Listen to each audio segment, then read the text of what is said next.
All right, welcome. We got a little bit of dancing there from Franklin, but welcome to another episode of Brain 10. My name is Christian. My name is Aaron. And my name is Franklin. Sorry, let's do it again. That's Aaron. That's Franklin. I accidentally had it clicked on just my camera. Sorry. Wow.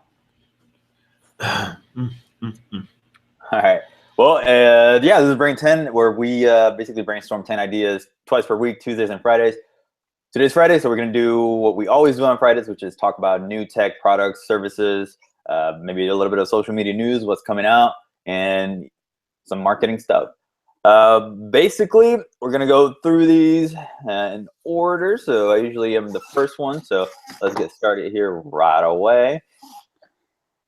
So the number one is Facebook is introducing Discover People, and it's a way for you to basically discover and see and try to meet new people that you completely don't know about, strangers that are going to the same events as you are, which is kind of weird. But at the same time, you have apps like Tinder with they're coming out with stuff like Tinder Social, where you actually, instead of just going on a one-on-one date, if you match with someone, you can actually go kind of like a group date type thing and just have a bunch of friends, kind of hang out and go out together, some night or whatever. So I think Facebook is taking a little bit of stab at that and trying to get people to know each other a little bit better, I guess.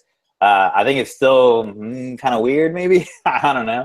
But yeah, I mean, it works for like concerts, conferences, parties, any type of event on Facebook. You'll be able to see, who's going, and you can actually kind of mingle before you go.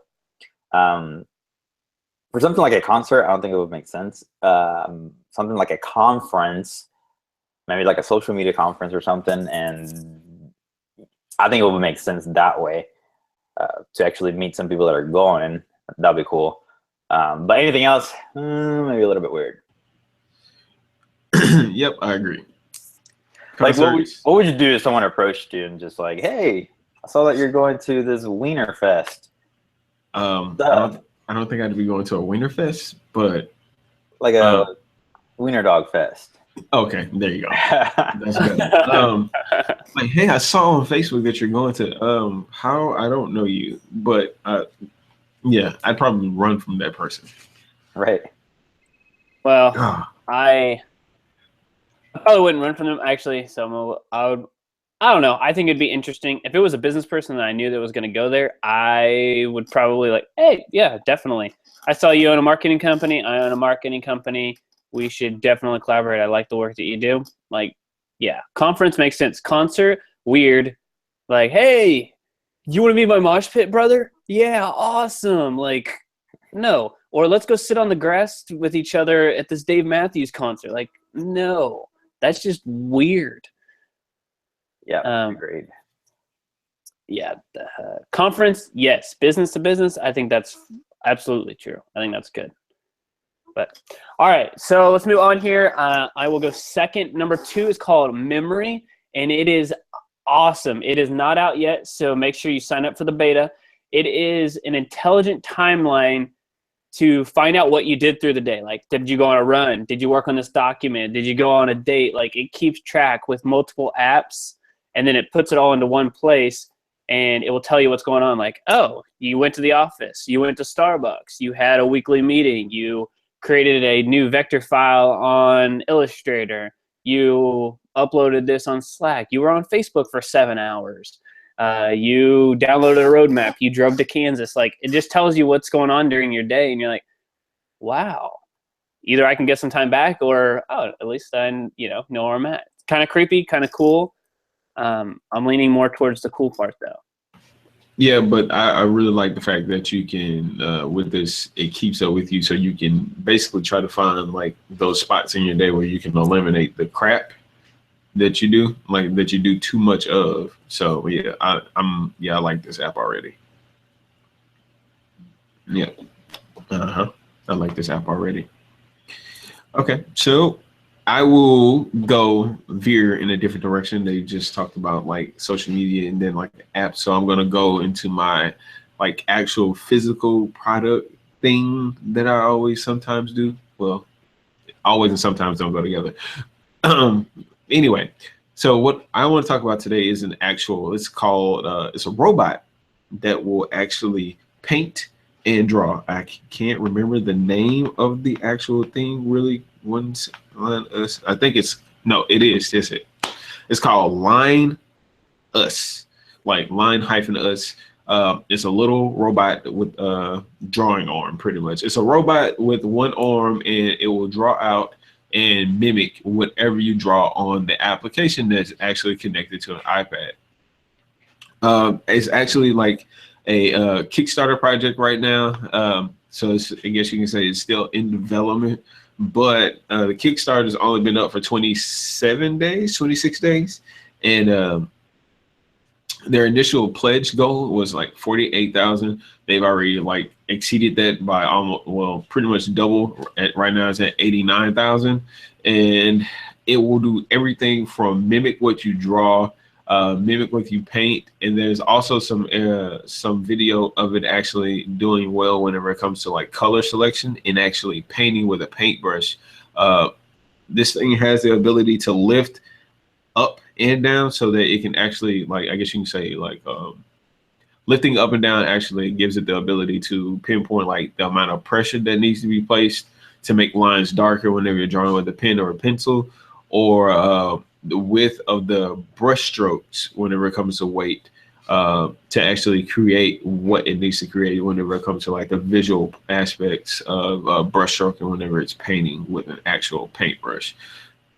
It's really cool, somewhat creepy, because this will be a way that people can like actually create, I guess you can say, those duplicate images or duplicate drawings, because you can take a photo of a drawing, a famous drawing, sit the robot down to your left and like take a photograph of it with your iPad and actually scan it. I guess you can say trace it, because there's a tracing tool inside the application that's connected to the robot as well.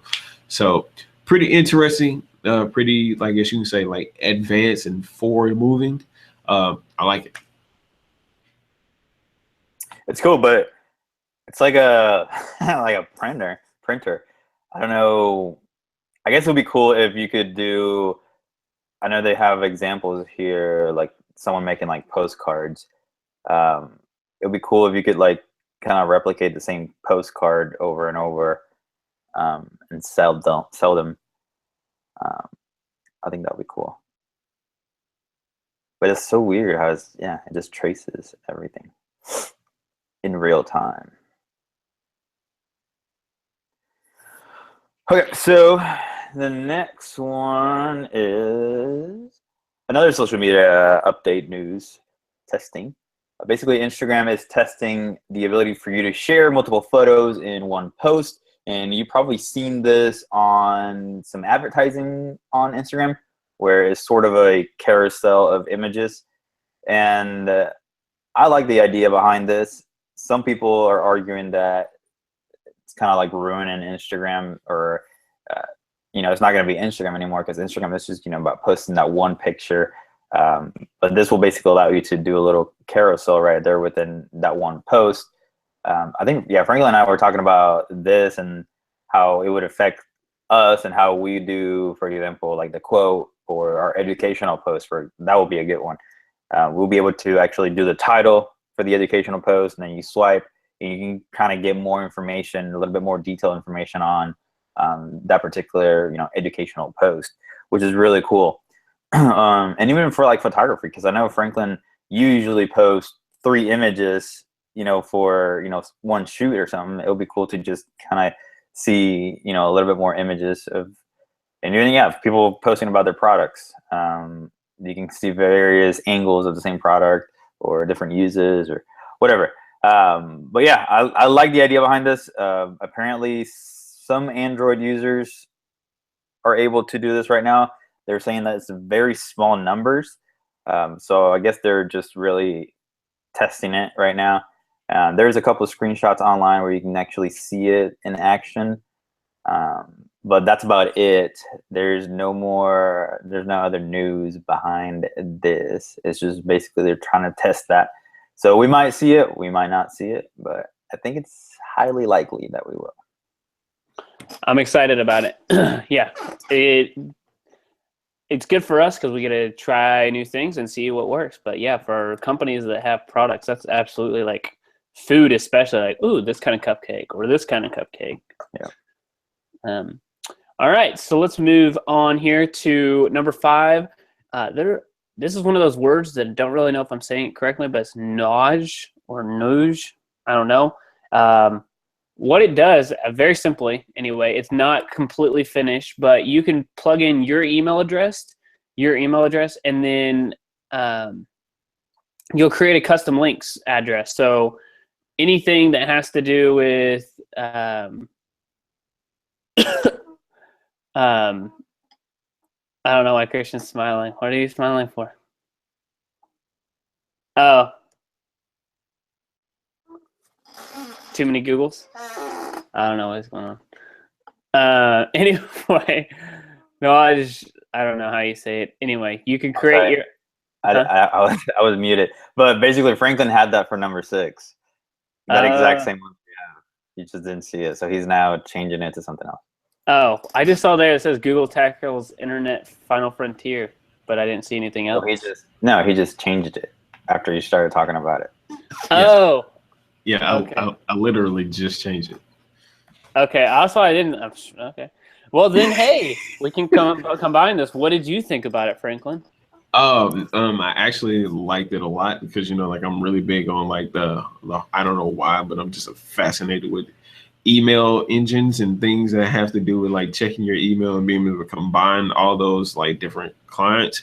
But I really like this specifically because there are so many people that I know personally that are like basically trying to start out like their solopreneurship, and like they have the business name, but they haven't purchased or they don't want to purchase like their domain name email address. So they're all using Gmail.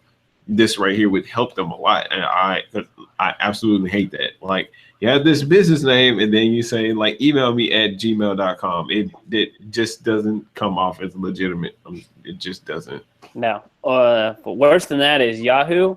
And the ones who say Hotmail, I immediately just throw away the cards. Like, right. Really? Who the heck is? Yeah, go figure out Becky's Cakes Plano at hotmail.com. No. Yeah, that sounds like a brothel. It does. It does. Yeah. Oh, okay. So it's my turn now? Yep. All right. So now that Aaron and I have mutually discussed, I think it's like he said, I don't know how to pronounce it, Noj. But that sounds so bad. Anyway, Google is tackling what they quote unquote, and I just found this. Google is tackling internet's final frontier. Well, I guess you can say like it really would be the only other frontier that they could tackle, which is offline.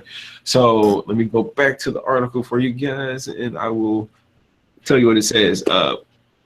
They've been beefing up their offline abilities of Maps, Docs, Chrome, YouTube, and most recently Search. So that users can still watch like their videos even if they're like offline. So I think it's for developing nations like near like 1B users. I'm reading directly from the article. It says nearly 1 billion users are surfing the web across India, Brazil, and Indonesia, where there's no guarantee of an internet connection when not browsing from a traditional desktop connection.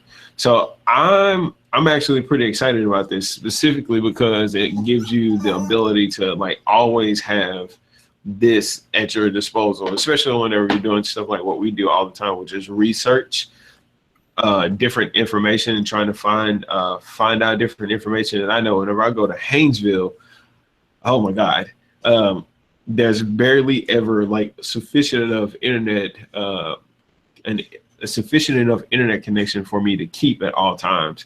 Not specifically whenever I'm at my mom and dad's house, but whenever I go to my grandparents, either one of their houses, there's no internet there, and there's barely any like actual cellular service there at all.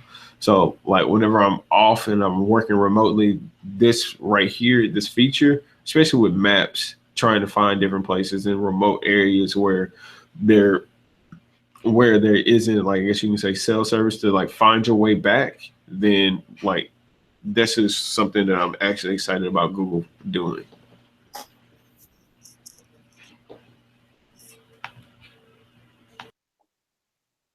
Sorry. Okay, so number 7, it's called Scoop, and it's very interesting, actually. This is a sort of a platform for people to watch movies that haven't been released to theaters yet to provide feedback. So usually studios and movie producers, they do this physically at a location, undisclosed location, with a test audience to try to figure out their strong points and weak points of the movie and get some feedback, get some emotional feedback, anything, everything, so they can actually make the final cut of the movie that will be released everywhere. So what Scoop is trying to do is do that, but do it remotely online, so people can actually sign up with this, and you have the ability to potentially see some movies that are about to be released on theaters. It doesn't say anything about pricing, like you have to pay anything. There is a sort of a screening process, so you have to actually apply. And then in the application, it'll ask you questions, like your name, email, gender, where do you live, what do you do, what type of genre or types of films do you watch, like horror, romance, sci-fi, how many movies you watch per month, where do you watch your movies, do you use anything like Hulu, Netflix, HBO? So they ask you a bunch of questions like that, and I guess they determine based on that, if they allow you to test some of these movies or not. And they actually have, I guess the biggest player that they have is 20th Century Fox, which, I mean, they have tons of movies. They have some other smaller players and independent movies. But regardless, it's still pretty cool to be able to watch movies before they're released and kind of give them feedback on what you think. Yeah, I think it's pretty cool. Yeah, absolutely. I think, for free, that sounds like a no-brainer. And if I guess I don't get it, I don't get it. But get recruited, watch movies before they come out. I like it. Is this a new company? Well, the Scoop part is, so indie.tv, if you just go to that website, I guess they've been, a company for a while. But what they do is, they provide basically a secure way to put movies online by adding watermarks and a bunch of other stuff, security features and all that. Oh, okay. Gotcha. So they're just expanding a little bit. Got it. Right. Okay. All right. So number 8, hopefully nobody has this one, is Tiny Marketing Tactics. It is by somebody actually I really like. He created the search engine DuckDuckGo, which basically doesn't track you anywhere. His name is Gabriel. I don't remember his last name, but he created that, and very smart guy. But he's like, well, learning to run a marketing company is difficult, time-consuming, and there's a lot. He said that a really successful marketing company should be spending 50% of their time on marketing and 50% on their products. But obviously, a lot of stuff happens, so it doesn't end up that way. So what he wants to do is send out an email each week of like things that you actually want to know, like, oh, what is going on in the Google Search Console? How do I use the Google Search Console? Or like,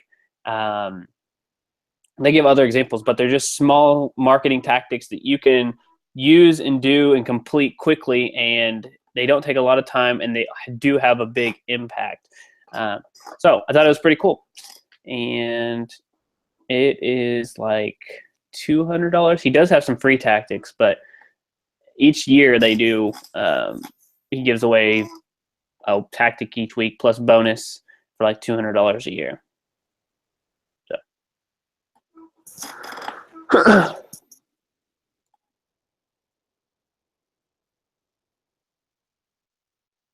Crap.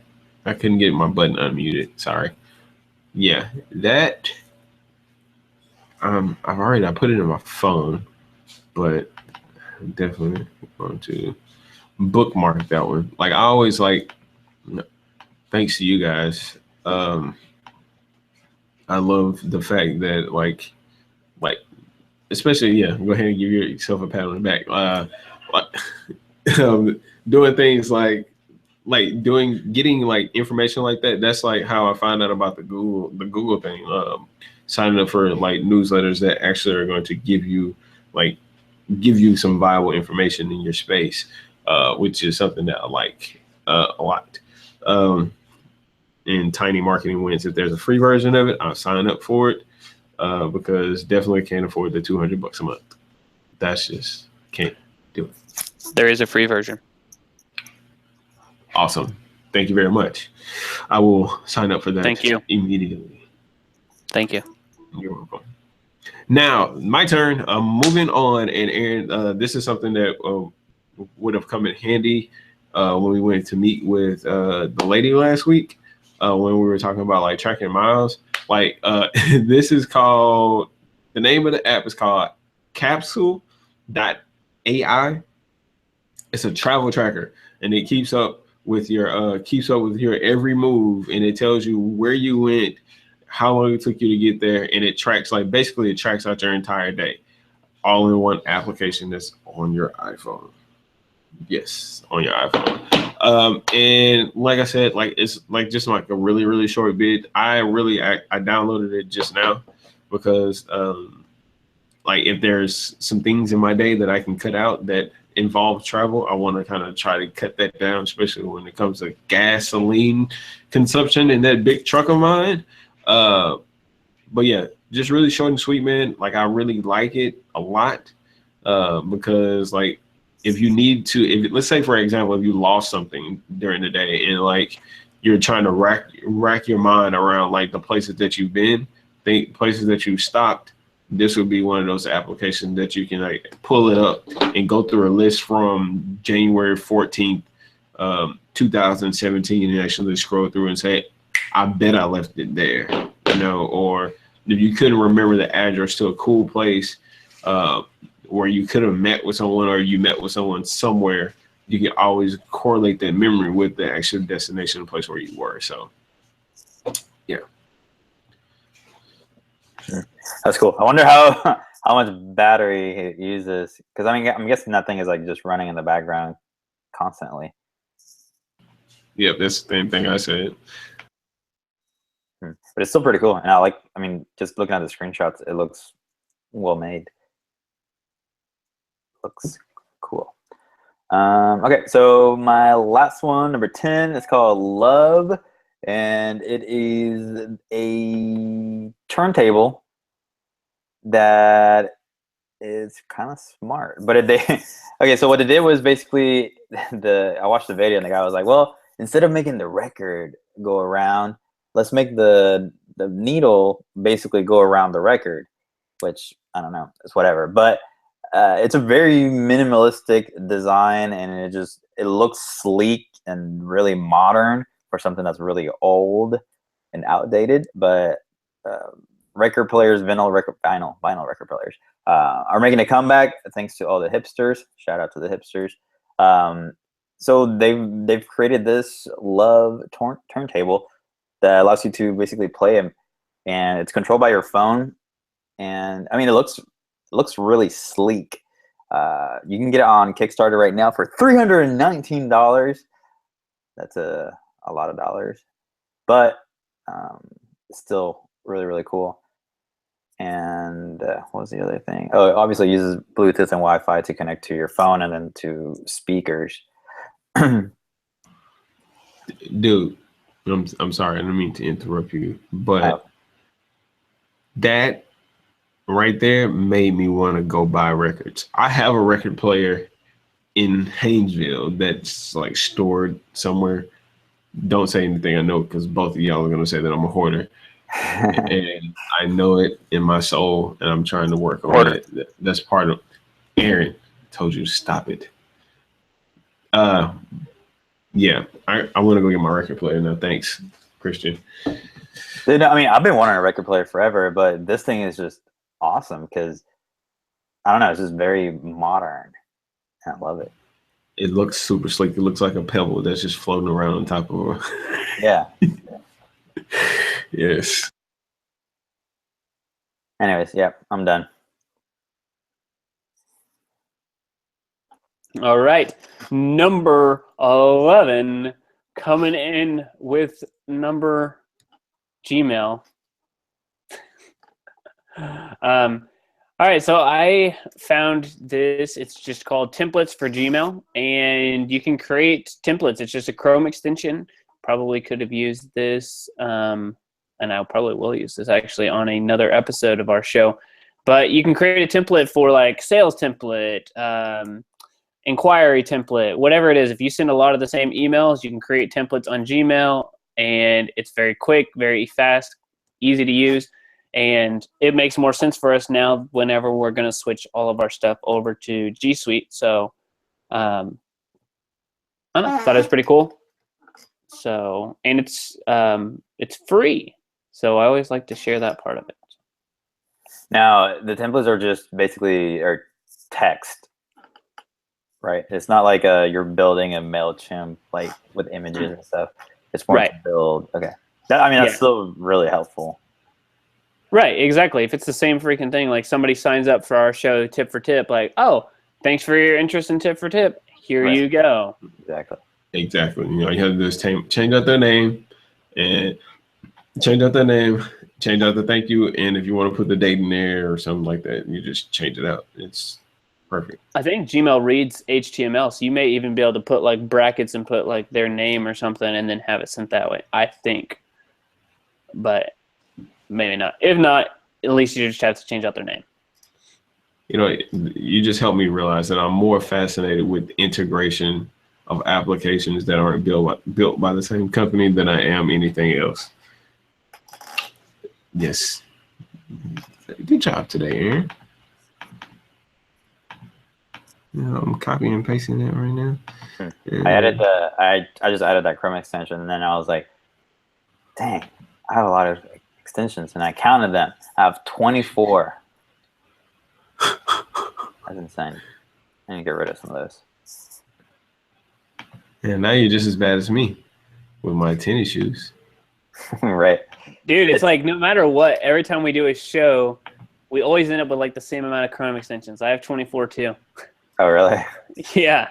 I think we did a show last time. We're like, wow, we have too many Chrome extensions. Let's delete some. But then over the course of however long it's been, we've obviously added some. Yeah. It's literally taking half of the URL bar. Yeah. I don't even know what a full URL bar looks like anymore. Oh, my God. Yeah. Okay. So it's my turn, right? Yeah, I think so. Now, this actually made me pretty excited. I don't know how it works, but I love the fact that it works. WhatsApp. I've talked about WhatsApp before, specifically because I think we were talking about messaging apps, or I was talking about like some new updates that they were doing. Well, they're continuing that role of actually creating some new and awesome like updates inside that messaging app. So two of the updates that are talked about in the article that I read are location. It's going to be kind of like Find My Friends in like your iPhone, where you have like a list of people that are in your contact list, and you can see exactly where they are, what they're doing, how far away you are from them. So if you wanted to or you needed to get to them, you could. The second thing is the one thing that I'm super excited about, and I wish that it was on every application that you can send a message on, and that's to pull a message back before the person reads it. I can't tell you how many times I've accidentally hit send on a message that wasn't meant for someone. Well, not in a bad way. This only happened like twice, where I've sent like a message that wasn't meant for that person, but because I was thinking about the person I was sending the message about, I actually sent it to that person. Lost a girl behind something like that. So, yeah, it's funny. But anyway, this is really cool. And I like the direction that WhatsApp is continuing to move in, man. It's awesome. Every application period, this past, it's only been like a 1 full month into 2017, and there already been improvements on every social network platform that everybody's been using. in 31. Wait, hold on. It's 3 days in. So like 34 days. 34 days in 2017, and we've already seen some major advancements in these applications. Like just like with the thing that we were trying to do earlier today on Snapchat, it's nuts. It's nuts. But that's all I have. That's all I have. Wait, so do you use WhatsApp? I have some old coworkers from Bank of America that like live in Africa. So like sometimes I'll send like messages to them. And I had a friend that lived in Canada that I don't talk to anymore that we used to talk back and forth. Then mainly because like sending a text message to Canada is astronomically high, and was back whenever I first got the app. So whenever, so I guess whenever I'm talking to you guys, it should be over Slack, or I should probably use like WhatsApp or something. Yes, that would be smart. Yes, that would be really smart. Well, iMessage is over the internet. Yeah, this is true. This is true. So I think it'll be okay as long as you're using iMessage. Because whenever I started using WhatsApp, there weren't any iMessage wasn't around. I had a iPhone 3GS. Yeah, if you go to your settings, and I think you can turn off your cellular data, and then just turn the Wi-Fi on. That way, anything that you use will be okay. You won't be using any. You could even probably make phone calls too, actually. Right. Yeah, I think you can make phone calls that way. But yeah, the main thing would be when you go to Europe, turn off cellular data completely, and the roaming too. And the roaming. All right, so I think that does it for this episode. A round of applause. Very good. Very good. Very good. Okay, anyways. So we're going to close this down, and we're going to see you next week on Tuesdays and Fridays. My name is Christian again. My name is Aaron again. And my name is Franklin always. He's always Franklin. No, people call you Frank, actually. That's wrong. Frank the Tank. Yeah, this is true. All right, well, we'll see you So it's Franklin again. Probably. Thank you for joining us on our Brain 10 show. Hope that you watch this episode all the way to the end, because we have a surprise for you. Aaron, what's the surprise? Yep.